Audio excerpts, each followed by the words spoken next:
നാടൻ കോഴിയും കൂർക്കയും അപ്പൊ നമുക്ക് തീ കത്തിക്കാം. നമുക്ക് ചട്ടി വെച്ചാലോ? പിന്നെ വറമുളക്, കൊത്തമല്ലി, ഗ്രാമ്പും പട്ടയും, ജീരകം, കുരുമുളക് ഇതെല്ലാം കൂടിയിട്ട് അരച്ചെടുക്കണം കേട്ടോ. മുളകൊക്കെ ചൂടായി ഇറക്കല്ലാണ്. കൂർക്കയാണ് ഒരു 1.5 കിലോ. അത് ഞാൻ തൊലി കളയണെങ്കിൽ ചാക്കിലിട്ട് തല്ലണം. കത്തി കൊണ്ട് മാത്രം ഒന്ന് ചുരണ്ടി വിടും. ഒന്ന് ചുരണ്ടി എടുക്കണം അല്ലേ? നീ എനിക്ക് നമുക്ക് മുളക് അരയ്ക്കാൻ പോകും. മംഗളകർമ്മം മഞ്ഞളിന്റെ അരച്ചെടുക്കലൊരു പണി തന്നെയാണ്.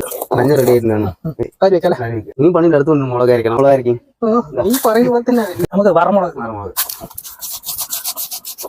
അടുത്ത് മല്ലി അരയ്ക്കാനുണ്ട്. മല്ലി നീ അരയ്ക്കും. മല്ലി, പട്ട, ഗ്രാമ്പു, ജീരകം കേട്ടാ. അല്ല കോഴിനെ ചെറുതായിട്ട് കട്ട് ചെയ്തിട്ട് പട്ട നല്ല പിടുത്തം പിടിക്കും. കോഴിനോട് കഴുകിയെടുക്കാം. നാടൻ കോഴിയാ കഴുകിയിടും. കറി വെക്കുന്നേ വെളിച്ചെണ്ണയാണ് കേട്ടോ. കടുകാണ്. പട്ട, ഗ്രാമ്പു അത് വേപ്പിലാണ്. ചെറിയ ഉള്ളിയാണ് ചതച്ചെടുത്ത്. വലിയ ഉള്ളി അധികം ഇടില്ല.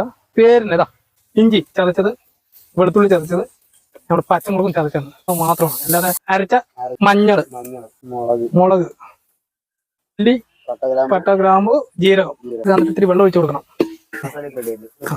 നാടൻ കോഴിയും കൂർക്കയും ഉപ്പിട്ട് കൊടുക്കുക. എത്ര നേരം ഉപ്പിട്ട് കൊടുത്തില്ല.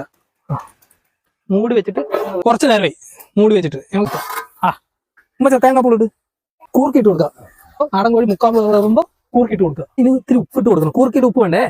എന്തോ കറിവേപ്പില അവരായിട്ട് ഇടാൻ കൊടുക്കുക. വെളിച്ചെണ്ണ ഒഴുകി മതി. ഇതുവരെ ആരും വെച്ചിട്ടില്ല.